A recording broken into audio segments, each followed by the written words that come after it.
જય શ્રી કૃષ્ણ બધાને. સવારની શરૂઆત અમે બંને જણી ગરમ પાણી પીને કરીએ છીએ, એ આશા સાથે કે કદાચ થોડુંક પતલું થઈ જવાશે.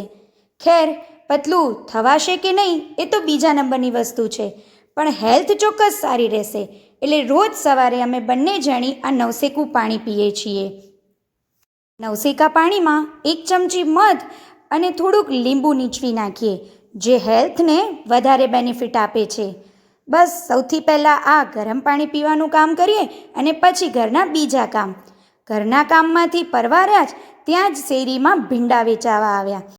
ભીંડા સરસ હતા એટલે વધારે જ લઈ લીધા. પછી ધોઈને એને સુકાવા બારે રાખ્યા. હજી તો ભીંડા કોરા કરવા તડકામાં રાખ્યા ને એટલાકમાં ફ્રૂટવાળા આવ્યા, એટલે અમે બંને ગઈ ફ્રૂટ લેવા માટે. પછી યાદ આવ્યું કે આજે તો ગાયને રોટલી આપી જ નથી, એટલે રોટલી લઈને નીકળી ગયા ગાયને રોટલી આપવા માટે. ગાય પણ જાણે અમારી વાટ જોતી હોય એવું લાગ્યું.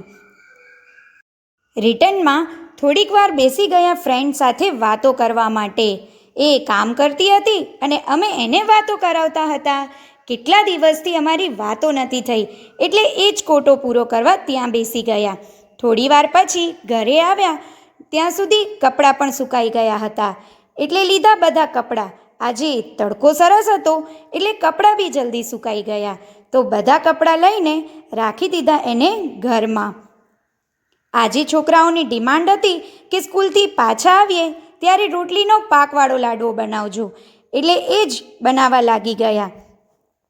લાડવો બનીને રેડી થયો એટલાકમાં જ વેનનું હોર્ન સંભળાયું, એટલે ગયા શેરીમાં બંનેને પિક કરવા માટે.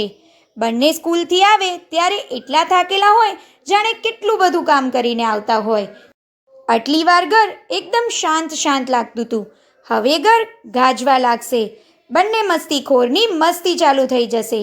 વેનમાંથી જેવા ઉતરે એટલે ભાગે ઘરમાં અને ચાલુ કરી દે મસ્તી. બંને આવીને સીધી સાયકલિંગ ચાલુ કરી. જમવાનું તો સાઈડમાં જ રહી ગયું. બંને સાયકલ ચલાવતા હતા ત્યાં સુધી મેં બ્લેન્કેટ સુકાવી નાખ્યો. પછી જમીને બંને લાગી ગયા હનુમાનજીના ભજન સાંભળવા માટે. રોજ સાંજે બંને ભાઈ બહેન હનુમાનજીના મંદિરે દર્શન કરવા જાય જ. મળીએ હવે નેક્સ્ટ વ્લોગમાં. બાય.